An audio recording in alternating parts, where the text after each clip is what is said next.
It would help if I wasn't muted. Good morning, dude. Good morning. How are you doing? I'm good, even though it's foggy, wet, cold. But I'm Yes, told that that's winter. wet Nordics. Yeah, yeah.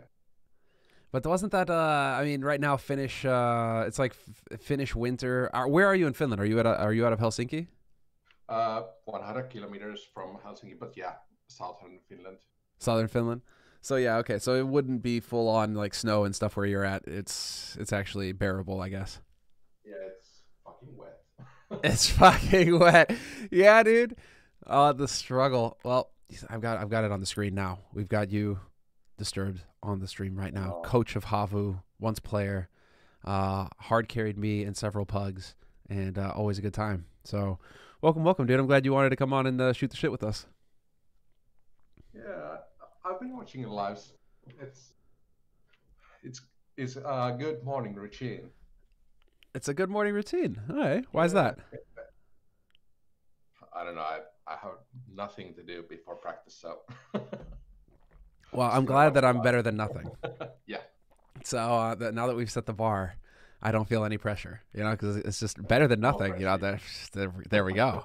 You can't really go wrong with that. Yeah, So, well, if you had guys like Vendetta here at guests, so I think I can hold my own. I love it. Already throwing the shade. I'm gonna get Vendetta on here. We're gonna have this be like a running thing.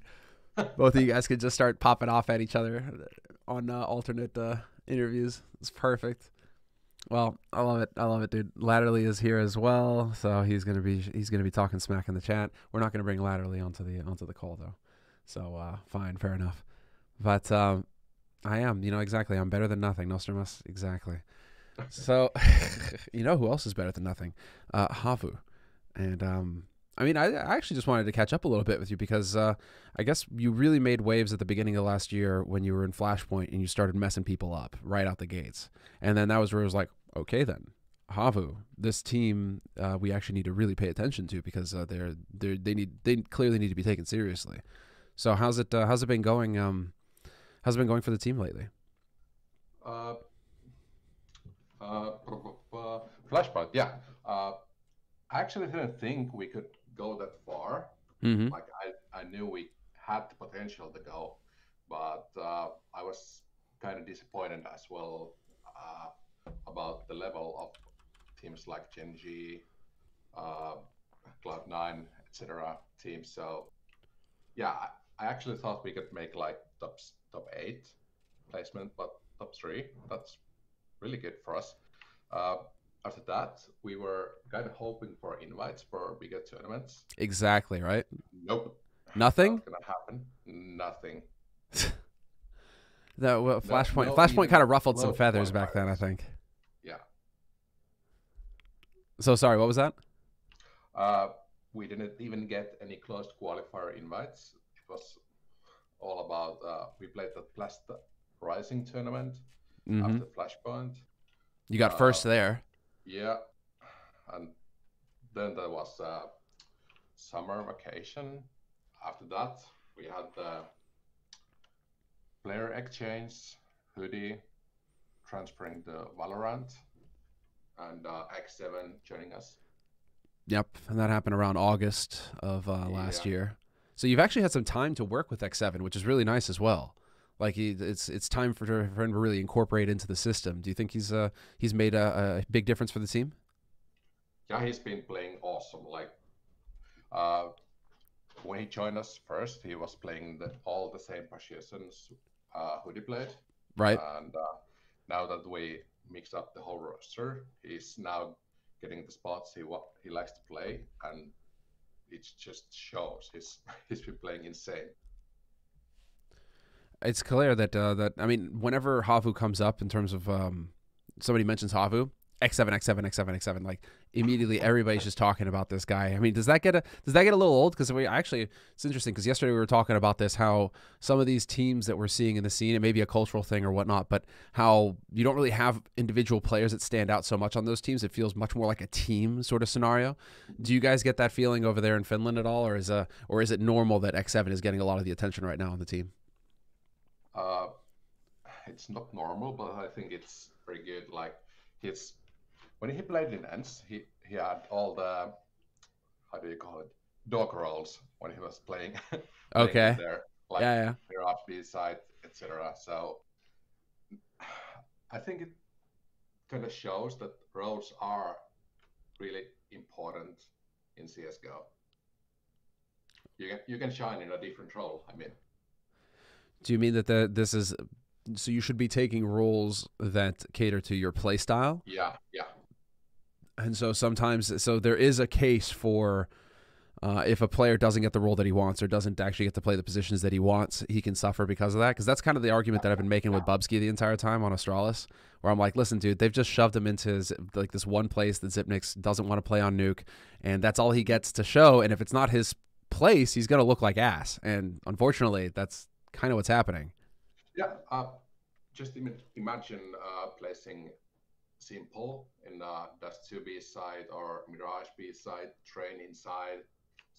He can't shine in those positions. Of course, he can get the frags, get the highlights, but not the same way he does when he plays the all-pro Tater role. Or gets to take over. Disturbed, can you turn your mic up just a little bit, or like get a little closer to your mic just to bring the volume up a little bit? Because I've got you boosted about as far as I can over here on this side. And these are the struggles sometimes of not having a studio environment. Online CS for the win.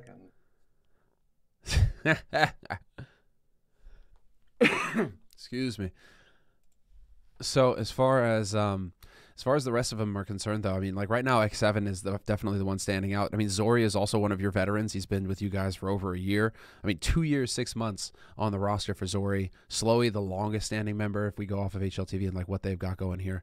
But like, how are you feeling about these guys as well? Are they bringing a lot to the table? Yeah, there's a reason they are still in the team. Zori has been playing extremely well with the op. Slowly was our old entry fragger, and now he's the IGL. He already showed that he is capable to do that, and he's learned so much from Saw, who now coaches ENS. So I think we can go far with this lineup, even though it's early days for us, only 3 months of games and practice for us. Well, that's the thing, because now Ariel and Jemmy have both joined up, and so these are the latest guys to join the team. Ariel has been around a little bit; we've seen him before. Jemmy, this is a big opportunity for him. So, like, what are you making of these guys joining the team right now? Are they bringing the firepower you need? Yeah, Ariel brings so much pace. He's, of course, the entry fragger for us, and he's been playing so well in the new environment. I can't express how important it is to have a guy like Ariel in your team. He makes so much space for the other guys, like the Opper. He takes so much map control on his own. that's so important in CSGO. And for the IGL, that's just I don't know. Sounds like heaven. If you've got an entry man. Yeah. Well, we saw what was happening with G2 recently, where Nico joins up, and it feels like they don't have an entry man. They don't have anybody to create space. They have a bunch of guys who want to sit back and frag, but they don't have anybody who's just going to run in there and just start, sowing chaos. Nades, throwing his body in there, creating room, trying to create a bit of chaos there to create some opportunity for his teammates. You can see how hard the struggle is. So, yeah, absolutely. If you've got an entry man on your team who's willing to do all of that and who can do it well, I mean, you're in heaven. Yeah. Now they have Jax again, so yeah, I think that fixes a lot of problems they have. For sure. I mean, you don't even really need him to speak English, do you? You kind of just Jax go, yeah, and that's all he needs to do. Jax shoot. Jax shoot. Go A. Yeah, click head. Go. Don't really need much more than that. Karn calling Forest for Sec B. Well, listen, sometimes CS can be a game of simplicity. It can work out that way. It all can work out that way. So, I mean, you guys actually, I wanted to go over some of your recent results as well because, you've been, it's been these changes. You haven't had Ariel on the team for the longest time, right? But you guys are still getting results. You guys are still doing work. I mean, first place is Snow Sweet Snow. That's no joke. You've got some heavy hitters in this team in this tournament that you had to go through. Yeah, that was kind of surprising for me as well. I know we had the potential. We've played shitloads of practice matches and looking stuff, and we've had decent results, but I didn't think we could go all the way. But I'm just happy Copenhagen Flames just knocking out Gambit. They're so fucking good. Do you think I'm going to take that quick opportunity there. Do you think that Gambit deserve the hype? Do you think that we're going to see more from them? They do.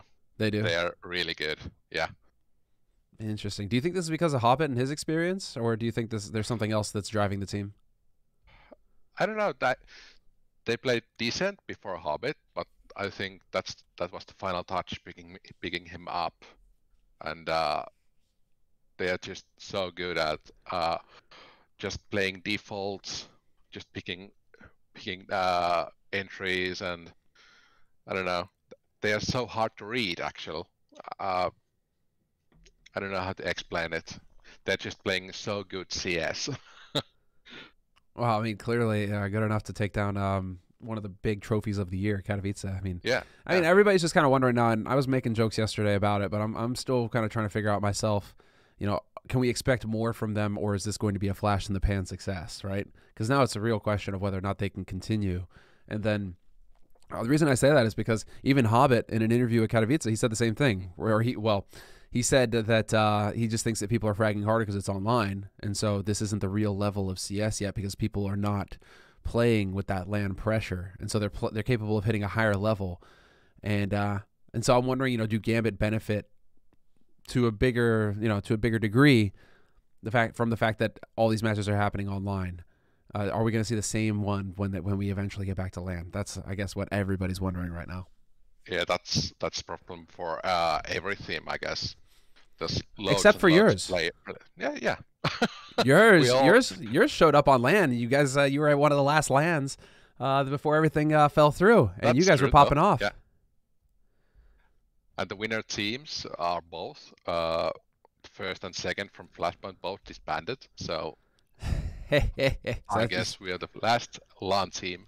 Exactly. Now. You're the last LAN team. Exactly. So we know what you can bring to the table. I think Gambit might benefit from the online phase, but I don't know. They've been so good for so long. I'd say they deserved a lot more from last summer. I'd say they were so good in the loot bet tournaments. Every fucking online tournament they played, they were always just so close to qualifying to those big tournaments. So close. They lost to, was it Godsend? Now FPX? Sure. But FPX are no joke. Yeah, they are no joke. Yeah. And then obviously you're going to have that's the joke from Devil Walk, obviously, that he's put together a better roster for less money than anybody else in the space right now. It's okay. I mean, Devil Walk, he frequents the stream every now and again. He's definitely a regular here, and he's a savage. He's a savage. But it's interesting to see just the parity between these teams right now online. It's such a brutal situation, and what I'm kind of curious to see here, like how things are going to go for you in your upcoming event, because you've got the FunSpark Ulti 2020 kicking off in a couple days. And there's going to be some decent teams here that you're going to have to go up against. It's not going to be a clear-cut sort of scenario for you. Yeah, I'm looking forward to it. I think we have great... Oh, no, it's not in a couple days. Coming into the What the hell's going on here? Yeah, okay, so it's the group phase that's going to be kicking off, and then we'll be getting into the playoffs, obviously. I was looking at the playoff bracket like, what's going on? But no, okay. It starts tomorrow, and then it goes all through April, right? Yeah. But that's the Ulti 2021, and the big tournament is 2020 finals. And the big tournament is 2020 finals, which is kicking off tomorrow, the European final. And that's the one that I was looking at. But again, April 19th and 26th. What the hell is going on with the dates here on HLTV? Am I confused? I think I'm confused. Yeah, I'm watching your stream now. That's the last year's final, which was supposed to play on LAN on December. Got but it. it got postponed. So Yeah. Because that's I'm seeing final of the Extra last year. Salt. I'm seeing some teams here that are confusing me. Ongoing and upcoming. Yeah. We Havu and Forts and Extra Salt. Everyone's qualified and others are invited to the tournament. I think with Virtus Pro wasn't invited first, but I guess Furia didn't want to attend. I don't know. Yeah. Furia. Yeah, Furia was the first invite with Tyloo, and Tyloo ain't coming here as well. No, I'm guessing Tyloo aren't going to go anywhere for a while. Oh, that's interesting.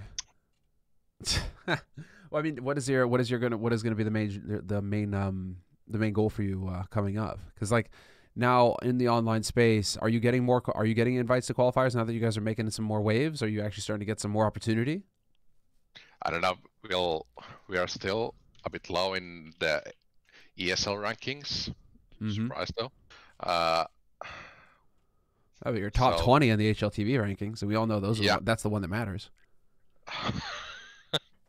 Nope. I still can't understand how the ESL ranking works, as we are ranked 34. We had if you compare, Fund plus Phoenix played the Snow Sweet Snow 1. Sure. They won it. Yeah. And they got... They're ranked 18th right now. Yeah. 11.3 points per dude in the ESL ranking. But when we won the second edition, we got 5.6 points per dude for winning the same tournament. So and we even had higher ranked teams in our second Snow Sweet Snow, but I don't know. Careful, Disturbed. You know, we're not allowed to speak ill of ESL on the stream. Just so you know, they are perfection. They make no mistakes. Yeah, I know. Well, I have the experience getting fucked by them. It just keeps going, doesn't it? You got Extra Salt up here, ranked 14th in the world. Definitely. Yeah, they're just forming those ECA cash cups and getting shitloads of points. Yeah, it's funny how that works. So ESCA cash cups give you more points than actual European events that well, you know, ranked teams play in. It's funny how that works, but you know, it's so fun. It's just so easy to bash on ESL. They make it so easy. I guess we just need to kind of leave off it for a little bit. Yeah, I think they actually like it. You know, I mean, it gets people talking about them. You know, good press, bad press, right? Press is press. Yeah. And so, as far as ESL are concerned, as long as they're staying in the news cycle, they don't care, right? Yeah, they don't. Yeah, it makes sense. It makes sense. That's usually how it works. So, you know, so this is the struggle. Like, have you figured out how to game the system then? Like, what's the tournament that you need to hit that's going to give you the most points right now? Is there like an equivalent of ESCA cash cups you can play in Europe to get ahead? I think the only way to get in is the ECA Premier. Okay. But we ain't playing those ECA mains or anything. I think we deserve the invite straight to Premier, but we'll see when the next season comes up. Is there a way for you to get in there and like, is there a way for you to reach out and a path, you know, to go up that you can be like, hey, we think that we qualify, that you can argue for it? I'll just need to contact the admins from ECA. I guess there's nothing much I can do. The absolute struggle. All right, well, definitely best of luck on that one, because I mean, come on. So this is we're still waiting to see how it plays out on the rankings then. And then you have, I mean, that is going to be what you have to look forward to right now is the Fun Spark. You've also got Pinnacle Cup that's going to be wrapping up as well. Yeah. So Havu versus Saw on Sunday. Again, yeah. We've played twice them in last 30 days, I think. So, yeah. Both teams know extremely well how the other team's team plays, so and I don't know. You don't even know your actual full bracket yet. Nope. That's That's very weird. Yeah. It's TBD who's actually going to face off in the next round. Yeah, we're still waiting for the two invites. Who got him? Got the playoff invites. I think there was Gambit and FPX. Okay. And And we don't know yet who's actually TBA joining from or that. the other two. TBA. Yeah. TBD. Well, okay, then that makes life very interesting for you. I was about to say, Godsend, Wisla, Krakow, you measure up well against both of these teams. I mean, to be fair, it's probably going to be Wisla, Krakow that make it through there. But, probably, yeah. Yeah, but then how are you actually able to predict what comes next? That's going to be fun. Well then, the wonderful world of online CS and what we're dealing with right now, having to wait on teams to get announced to actually prepare. I mean, what is your what are your guys' schedule right now? Because you're on a full-time schedule with Havu, right? You guys are fully committed right now. Yeah, we are fully committed. For now, we're just practicing and just hoping for invites and gonna start boot camping for the FunSpark finals a few days prior. Oh, sweet! So you guys are gonna get a boot camp over in Finland? Yeah, in Helsinki we have a office in there. Dude, awesome! All right, perfect then. Everything is gonna be set up. Yeah. Well, excellent. All right, cool. Well then, before I let you go though, I want to actually get your opinion on a few of these things. Like we do a lot of speculation in terms of results on this stream, and I'm pretty sure you know that EPL is going on right now. And what are you making of some of these teams in Group B right now, my dude? Because do you think Vitality are doomed? I'm sitting over here thinking that Vitality are doomed right now, but maybe that's just me. Or do you think Zywoo can just hard carry this team out of the group? Well, he could. I mean, there's ENS and NIP left. ENS could really well surprise Vitality though. So I think it's going to be a hard match. ENS BG2. Spix has been playing so great. Yeah. Like they've all got crazy headshot ratings. Like they're all hitting shots. They're all dangerous. So it's like, I'm sitting here like we can't sleep on ENS. ENS could definitely still go for the upset plays. Yeah, they could. And for what I've seen, Mouse Sports, they're doomed. Like they're doomed. If Erupts or Frozen don't drop 40 bombs in a map, they won't win a single map. That seems. What do you think is the main thing that's holding them back? Do you think it's Dexter who's coming in and not playing it correctly, or is it? I think they still need time. They still need time. Yeah, I actually think that. But is Mouse Sports willing to give them that time? I don't know. Do you think Mouse Sports honestly have any other option but to give them time? I mean, it's not like Mouse Sports are rolling in cash right now. Yeah, I know. I don't know. Maybe, but that's still there's actually really many players without the contract, so they might actually try to poach someone somewhere. Or sell Rops. They could cash out really well with that move. Yeah, but then you lose all of your firepower. Like to be fair, then at that point, if you sell Rops, and you're gonna make money off of selling Rops without a doubt, but then you are really committing yourself to a rebuild year, if not 2 years of just rebuild. You're gonna have to start over from scratch. That's the tale from Mouse Sports. Like they benched Sunny, Oscar left in 2018, then they rebuilt. Yeah. And now it's going to go the same way, I think. Another rebuild year. Yeah. Oh, that's savage. I feel for Rops. Really makes me wonder how, what would have been the play? Who do you get rid of on FaZe if he was to follow Kerrigan? Yeah. Although Rops would be a great addition to OG, though. You think so? You think he would go in front instead of Issa? I mean, Issa frags, Rops frags. That could definitely be a really solid fit. Yeah, I think so. The amount of money, though, to get Rops out of that contract. I'm just sitting here thinking, do OG have it? That's the question. If the Dota gods are willing to pay for him. The Dota gods. It really does feel that way, doesn't it? Like those guys are just sitting there for whatever. Like I just think Berserk. Do you remember Berserk? Yeah, I do. Yeah, you know Berserk, right? I'm just thinking he's just like he's one of the they're just those guys sitting there and they show up every now and again and they just fucking flex that Dota cash and then just fade back out. No tail mansion in Portugal. It's exactly, just exactly. He's just out there fucking. I mean, it's such a joke. It's so crazy. The life those guys lead. It's wild. So I mean, all right. So Mouse Sports rebuild. ENCE is a threat to anybody. What do you think of NIP? Because I did a video yesterday on how I think that NIP have got insane potential given the system that just outsider looking in, right? I don't have access to the players to confirm any of this right now. But like I'm just sitting here thinking like these guys have got crazy potential. Yeah, they do. The first match against G2, they were looking very shaky. A little bit. I thought that was nerves more than anything, right? Yeah, might be.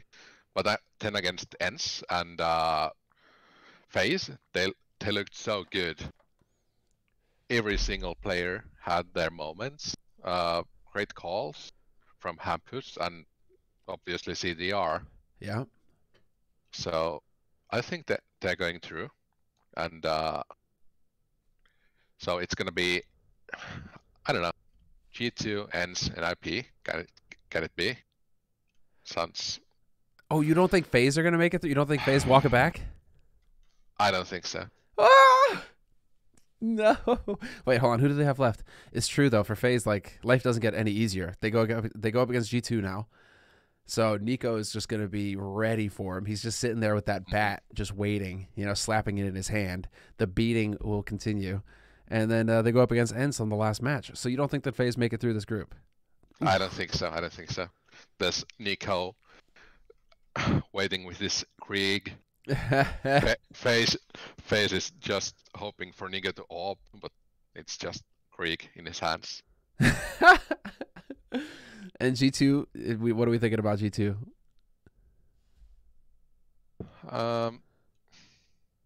I think that addition of Jax was really good for them, so that's why they're going through. He actually plays the same way Ariel does. He's making so much space for the others, so that's the type of guy every team needs. Yeah, you just need somebody to get in there, not care. Yeah, just get in there to create the room. Yeah, going first, just a rigging ball going through the sights. I love it. I mean, that's the fun. It's so much fun to watch when you get a player like that and who's really in his element. And I really love to see it. So, okay, hold on. So, what was your prediction? You got ENCE, NIP, and G2 going through. Wow. I mean, if FaZe, that would really. It would really be painful for FaZe, especially because, excuse me, I wanted them to succeed because it sounded like they were so promising in terms of a team, right? Like the whole team element. Do you think that they just haven't had enough time to incorporate Kerrigan and his system into the team? Yeah, I actually think they need more time with him. So it's not going to be easy for them, even though they could go through. But Kerrigan's system is kind of complex, I'd say. So they'll need more time. Yeah. Gonna bombard in the groups. Okay. Oh, this is nuts. I mean, this I think is the craziest group because after that it kind of gets boring almost. Because now you got like Group C, you got 3 Brazilians, you got the 2 CIS teams as well. I mean, Virtus Pro are over there in Group D for CIS, but it's gonna be Navi, Gambit, Furia going through. Exactly. If it's anything other than that, it's a massive upset. Massive upset. Group D, Astralis, VP, and Liquid, I'd say. Yeah, I think that's safe to say as well. I mean, if Evil Geniuses, you hope for Evil Geniuses' sake. You obviously hope for Fnatic's sake. I mean, it just pains me that Crims is stuck on Fnatic now at this point, considering the numbers he's posting up and how that guy just doesn't seem to calm down. Yeah. He's so good, and yet it's not enough on that team. Clearly, it's not enough on that team. Like, there's something else is missing. Bag. What? What's going on? Flush a gun bag. Flushes The what? meme. Oh yeah. Gun bag. He's done, dude. Yeah. I don't know when they're going to tell more about their team. Mm-hmm. But I guess it's coming soon. I mean, you can't keep having results like this. But then Fnatic as an org don't have money to make plays. So what are they gonna do? You know, it's like that. I don't know. They're taking fan money. They're so desperate for money. They're going to the fans to sell off ownership of the team. Yeah, the crowdfunding. Yeah, that was really interesting though. I mean, it was interesting. It raised the money, but I mean, you're just paying salary at that point with that money. You're not going to have money to throw around and make plays with. Mm-hmm. Yeah, I don't think that they are willing to pay for any good player, for any tier 1 player. Yeah, which costs like 500k the 1 mil. So yeah. I don't know. I mean, it's gonna be hard for them. I don't see them making the same plays that Nip are making either with the Fnatic Academy. Like, I don't see a Fnatic Academy. Do they even have an academy? They don't have an academy. It's a Nip Academy. I mean, Nip are the team that are trying to look forward to picking up all the Swedish talent that's on the up and up. Yeah. Fnatic, I don't see making that kind of play if they want to stay Swedish. So what? They have to go international too, and then it's just going to be a nightmare. There's only so much international talent to go around.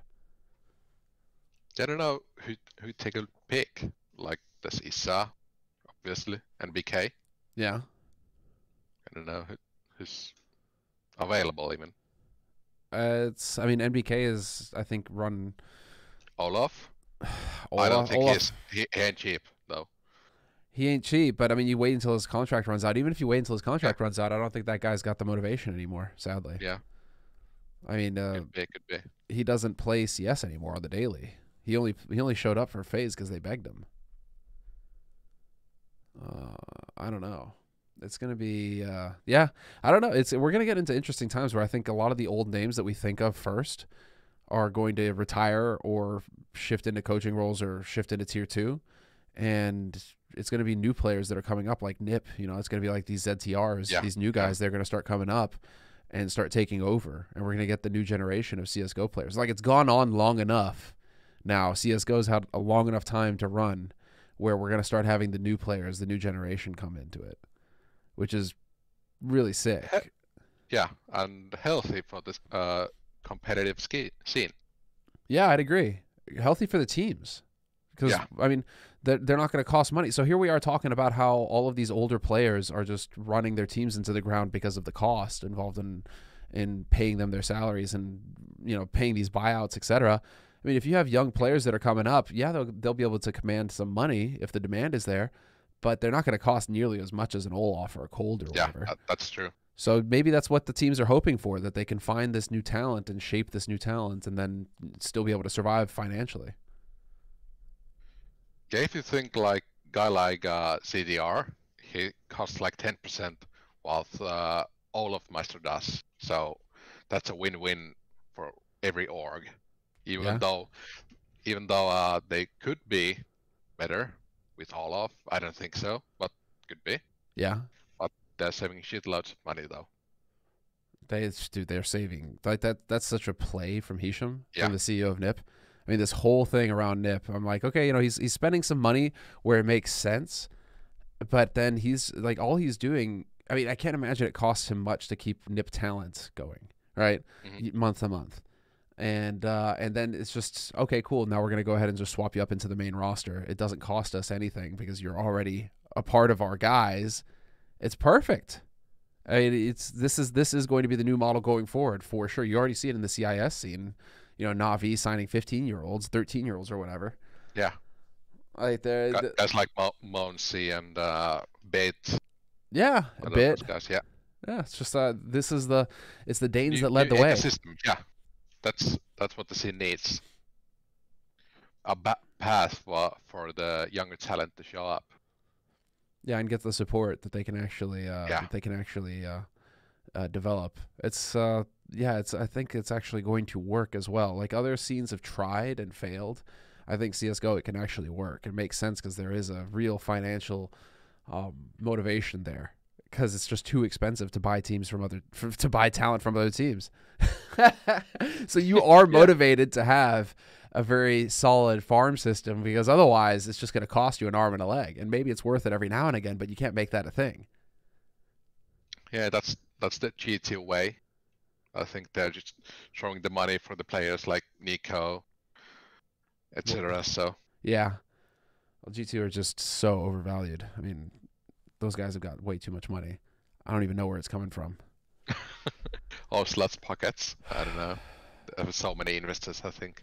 It's so nuts. It is so nuts. So I'm telling you, Salty Bread is saying that S-Attack wasn't worth the money. Actually, you know what? I want to get your opinion on that. That's a really good point. What do you think about the S-Attack situation for Cloud9? I think he was worth money, but not worth money of putting him to all-pro.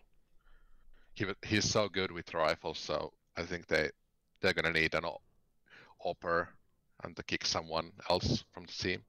Okay. So one of the young out of the three, we got Mezzi, we got Floppy, and why am I blanking on the third? Zeppa. Zeppa, yeah. So like who would you bench out of those three? Who would you cut? That's the thing. I'd say Mezzi because I think they are clashing the roles with SDAG. If SDAG would be the rifle, so yeah, Mezzi. So you would Even take though out he's Mezzi, like put good. S-Attack in his role. Yeah. Okay, and then who's the op? Kenny? It's gonna be Kenny. Kenny, yeah. See, great minds think alike. Disturbed. That's just the way it is. We're all on board. Let's just get Kenny in the light blue already, and just start watching him revive his career. Because I mean, I don't feel he's still young, dude. I feel like he's still got years in him. Yeah. Don't let him go to Valorant. Don't do it. Don't do it, Henry. If you're gonna spend the money, just crack open that pocketbook again, man. Come on. Yeah, he's clearly worth it. Like putting a guy like Ezedak opping, no way, dude. You're actually paying shit loads of money for a roster, and you don't have a main op. You just have a bandage opper. Sure. Well, I mean, this is kind of, it ties into the Cloud9 question, but it's a question from Baller. What are your thoughts about international versus native rosters? Of course, the communication in the native rosters, it's much more precise, but I think there's so much more the international lineups for getting different plays from different personalities. So it's kind of 50-50. Both teams have good sides and bad sides. So okay, I honestly have no opinion for it. But it I could think break it's either going to way. be the future. Yeah, it's going to be the future international lineups. Do you think that I'm betting on it. Like, how come? I mean, I wonder. Like, okay, so what I was talking about yesterday when I was talking about Nip, when I've talked about Astralis, it feels like there's a cultural element that's playing into it. So like the native rosters, there's an element of the culture that kind of comes into it as well, and you see it a lot with like the old Nip, the current Nip. You know, like Swedish culture is nobody stands out. Everybody gets hammered down, right? Like it's just everybody's even in the middle class, and that's just where you stay. You know, you don't really shine too bright. But that's just cultural, right? And it feels like you're seeing that in the teams. I mean, do you think that? I mean, I guess in order to make international rosters work, you're going to have team culture. Then you're gonna have to have like Big.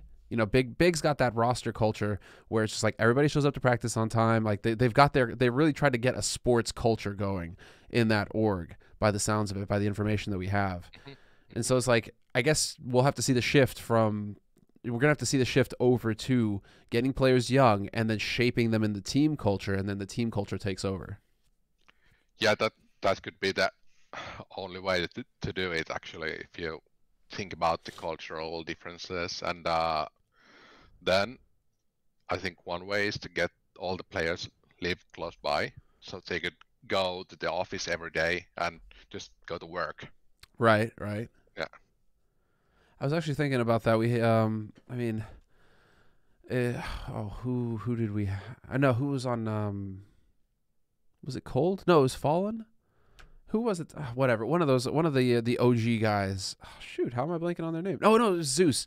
I was listening to Zeus talk with Thorin and Legia the other day about how it used to be with when they were on LG and how it was just 24/7 CS, right?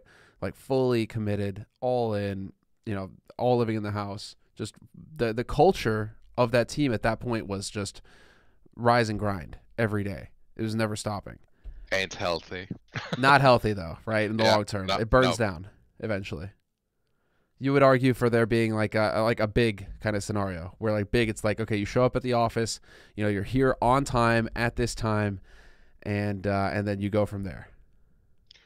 I actually think that's the go-to manual for the new CSGO timeline. So that's what I'm hoping to see more from teams. So it kind of gives you the normality. Okay.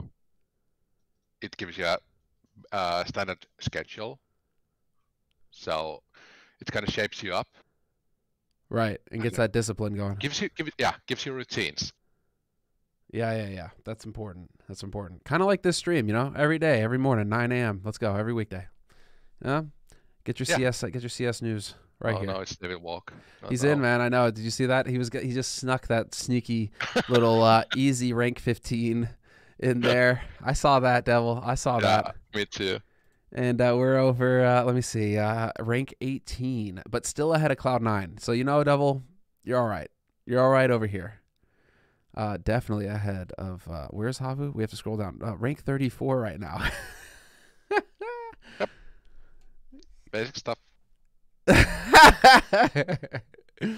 So Devil gets to talk shit for just a little bit more then, huh? I don't think so. They're playing in EPL. He's afraid to talk shit about the ESL. True. He's got something to lose. They made it. Top 3 of their group. I called it. I knew they were going through. Savages. We need you. We need you up in here, man. Fighting the good fight for Suomi. Never talk shit about Havu. No, you would never talk shit about Havu. You would talk shit about Disturbed though, but you wouldn't talk shit about Havu. Well, is this a good place to call it Disturbed? Does this let you have some time to prepare, get some coffee before your prac kicks off? Yeah, I'm gonna go shower and start practicing. So. All right. Well, I really appreciate you joining me this morning, man. Yeah. We're definitely going to be doing this again. Yeah. See ya. All right. Take care. Best of luck.